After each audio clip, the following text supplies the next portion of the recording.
Welcome to a new episode of Nails from A to Z. This episode is powered by Glossary Live.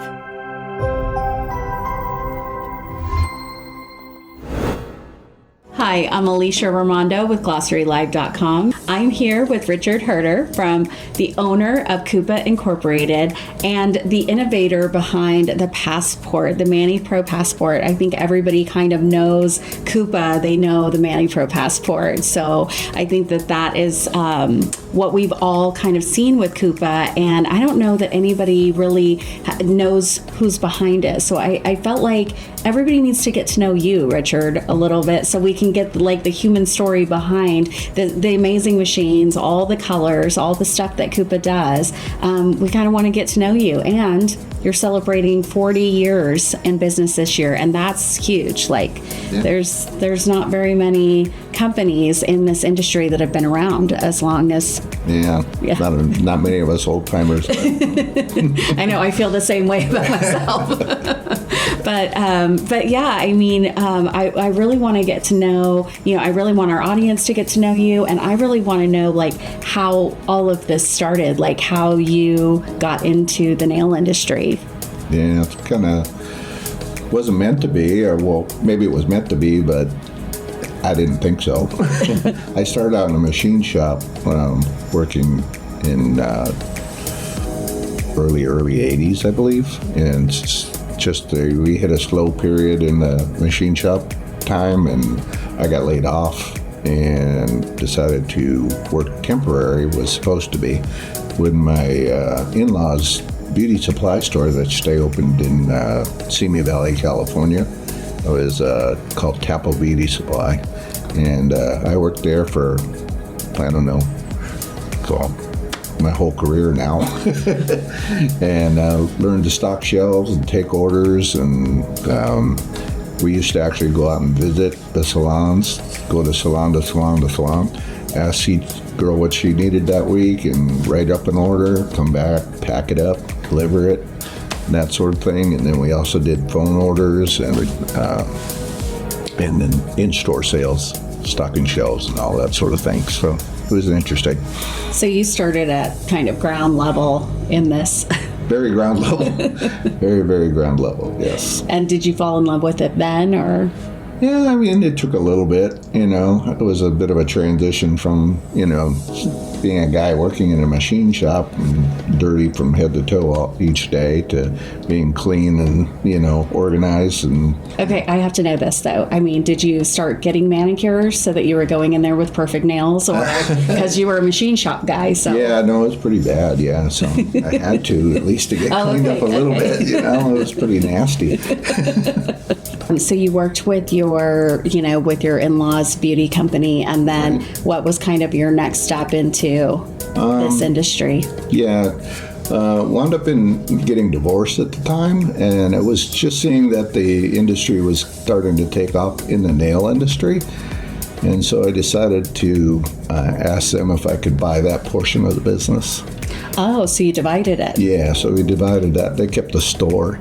And we just moved the nail supplies into a warehouse and began, at that time, it was mail order.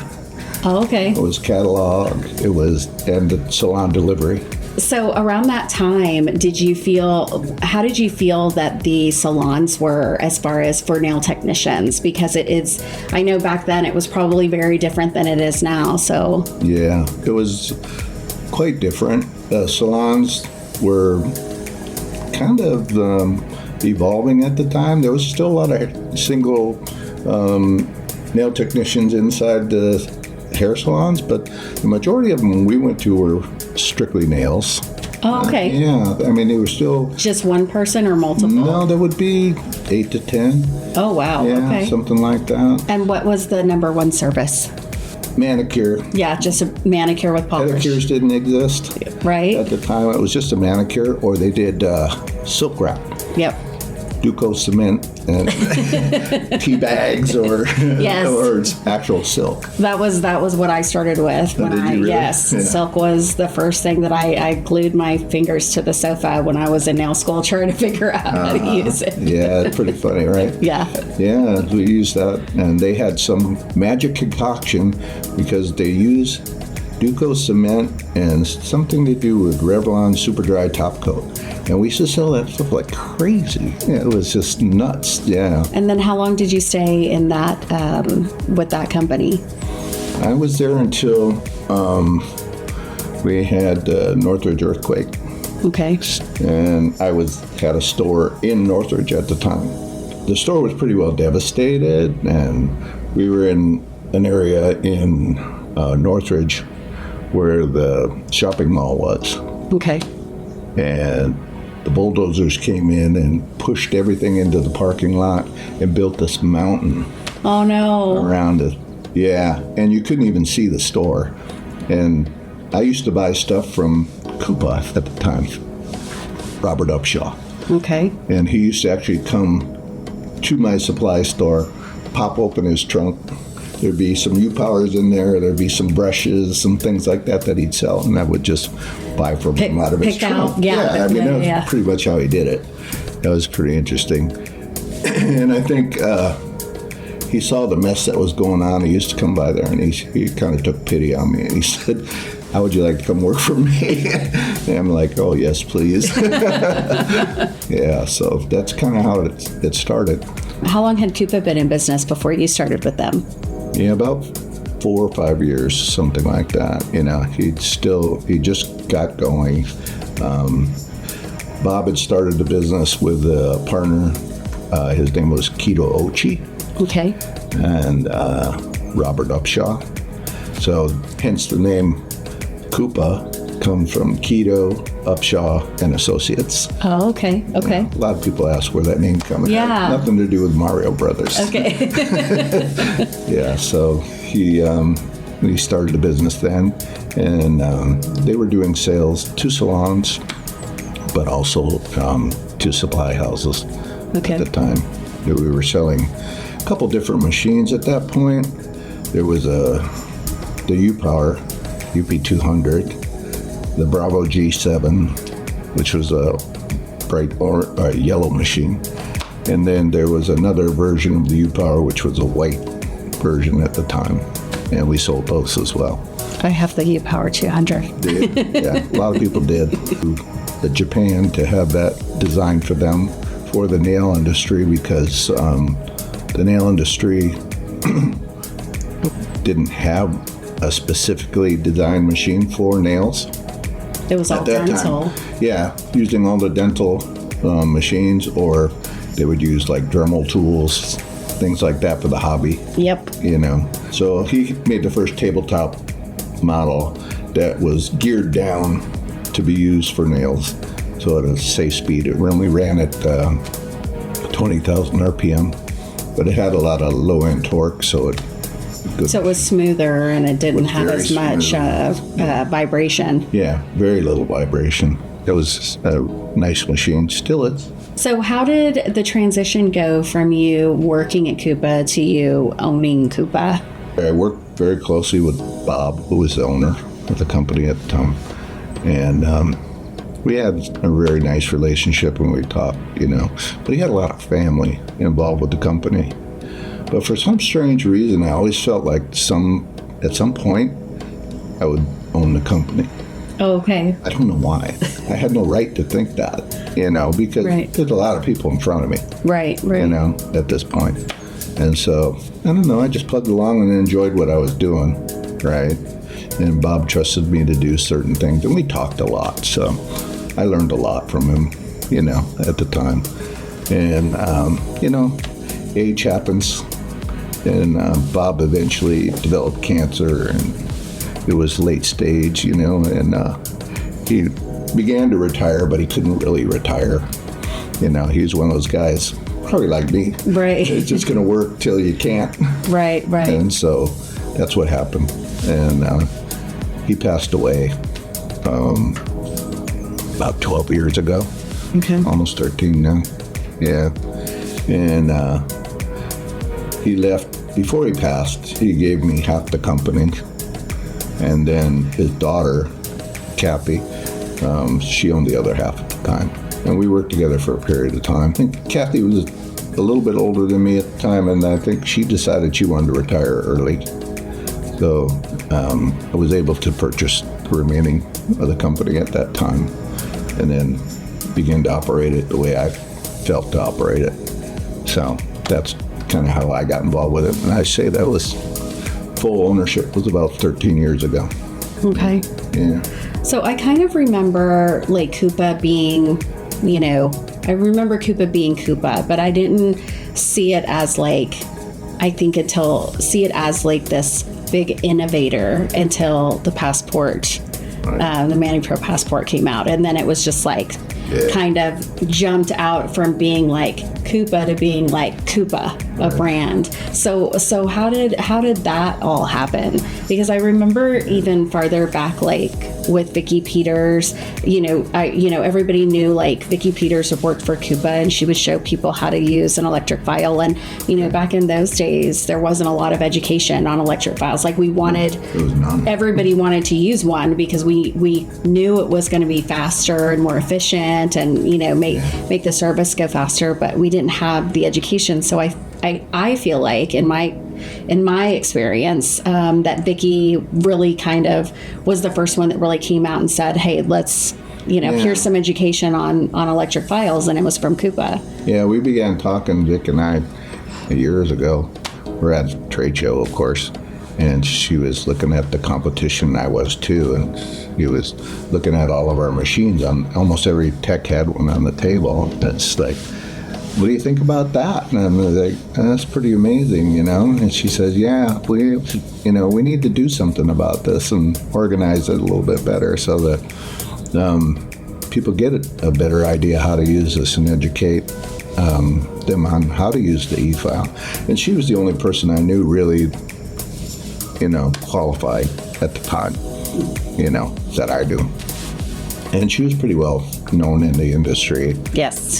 So once you got into education and KUPA kind of became this, it kind of really put KUPA in the forefront, because I remember there were drills that were available out there, but when, e-files, it was like there was just this whole new boom of, education and what it should be and how you should use it, and it just became more prominent. It's like you don't just go get your acrylic or your gels. You need an e-file. It's like part of the package when you start doing nails. It was part of the whole system. Yes. Yeah, it truly was, especially for acrylic and hard gels and that sort of thing. Just made your life easier if you knew how to work it, and much quicker, which you could make more money.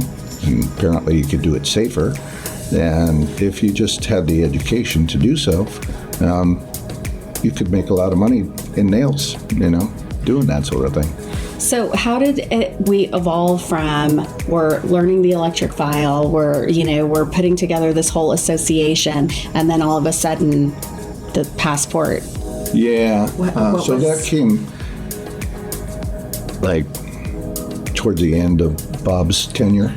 Okay. I started working with the company because Bob and I had a little different idea about how to run business, and as much as he was into buying bulk materials or other people's products, it's not unheard of. You buy them wholesale and turn them and sell it to everybody else.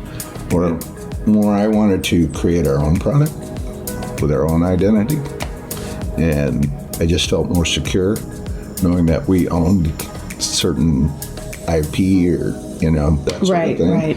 So that's the way I took the company, and that's where the passport came from. It was our own first product, and its first rendition was a very inexpensive machine that in no way competed with U-Power or anything like that. It was like a entry level for students or whatever. It was, I think, under $100 at the time. It too evolved, and as we began to do more and more branding and spend more time learning about the e-files, how to build them, that sort of thing, and what customers were looking for, portability was an obvious choice, that people really wanted to be able to take them to pedicure spas, because late 80s, early 90s, some of the salons were suffering. They weren't. There was a lot of extra competition, so prices were going down, and a lot of people got out. In the business at the time, and then along came the pedicure spas, and the pedicure spas kind of really it changed the game, boosted the entire business.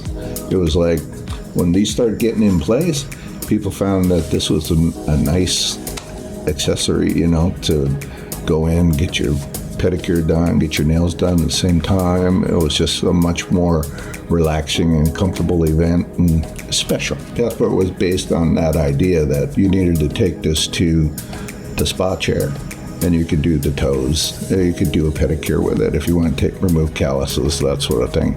It could all be done with the Passport, and you didn't have to have two e-files then, one here, one there. Right. It sparked the idea with me because I went to Tokyo one time, and I went to visit the salons, and they're just a little bitty salon in there because, the space is really small. Really expensive and very small. But the girl had a power cord draped all the way across the salon in order to do a pedicure. And I thought, we got to fix that. You got to fix that, yeah. And so we started working on the Passport, shortly thereafter, and just made a few tweaks to it, tried to make a control box that was, powerful enough and delivered the proper amount of torque, and needed to be vibration free, and it needed to be somewhat more attractive than, say, the traditional e-file was at the time. The tabletop ones, they were designed for either hobby or, sometimes they were used for machines, industry, and dental, and they just didn't have to have any aesthetics, So, yeah, and this is the beauty industry. Right. You want your table to look nice and organized, and so that's where we were going with that. So Passport came about like its first iteration into the second iteration, which was the red and the white and the purple Passport at the time. That's where we came out originally. I feel like KUPA now is known for this innovation, not only in machinery, but also in design, design and colors, and, it's fun. It's not just like you're buying, like your pots and pans, your pieces of equipment. It's like you actually get to, pick something that you love, you look at it and you're like, ooh, I want the shiny one. Right. Well, basically because when we come up with a product, we don't look at what everybody else is doing. We kind of take it from the ground level and kind of go, okay, what works and what would I want? If I were a nail technician and I was doing nails on a regular basis daily, what would I want? I want something pretty, yeah. I want something that, does a really great job. That's got to happen. And so if you could combine them both every time, that's the best way. Right. And so we tried to create what we call an ecosystem, where they all come together. And so the products can all be mixed and matched color-wise and that sort of thing. And they have a certain aesthetic that they look like they belong together. And you went from doing, all the way back, 30 years ago, you went from the corded dental drills to now there is a Bluetooth pedal. Right. And I think that's like... everything old is new again. Right. It's like, how did nobody think of that before now? Because it makes total sense. And it's actually very convenient. Now, I know everybody's going to tell you, it's like, nobody uses a pedal. Well, they don't, because they don't know any better. They don't know about it. Yeah. Right? If they used it, I promise you, if you use a pedal, you would never go back to not using a pedal, because it really does. Exactly right. Yeah. Because you don't have to. You set it once, and then you don't touch it again. Right. You're not. You're working. You got both hands. You're not stopping, putting your your handpiece down. Messing with the controls, coming back. It's all up with your foot, like you're driving. Yes. As fast as I want, or slow as I want, or off. I know. I love it. You never have to touch it. Yeah, And you have to touch the handpiece to change the bit, and I that's know. really convenient.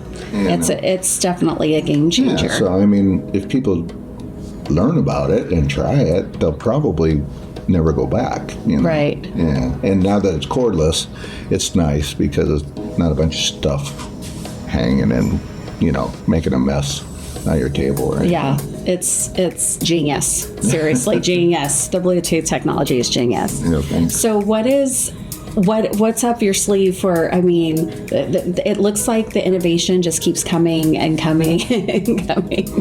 You're just constantly thinking of new things. I mean, we always have something cooking. It's something on the back burner, and I'm hoping to bring something out new. And we've had people come to us year after year at KUPA Prof or one of the other shows and say, "Why, that's something new?" It's like every year you come out with something new. It's like, yeah, we do. We try. What do you think is like the future of where KUPA's going? Well, hopefully we're diversifying a lot. We've become more of a brand, and we try to put products together that make sense together. So, we're going to segue in those directions, stuff that makes sense. Stuff that makes sense to go with your... If it's a good product, we'll do it.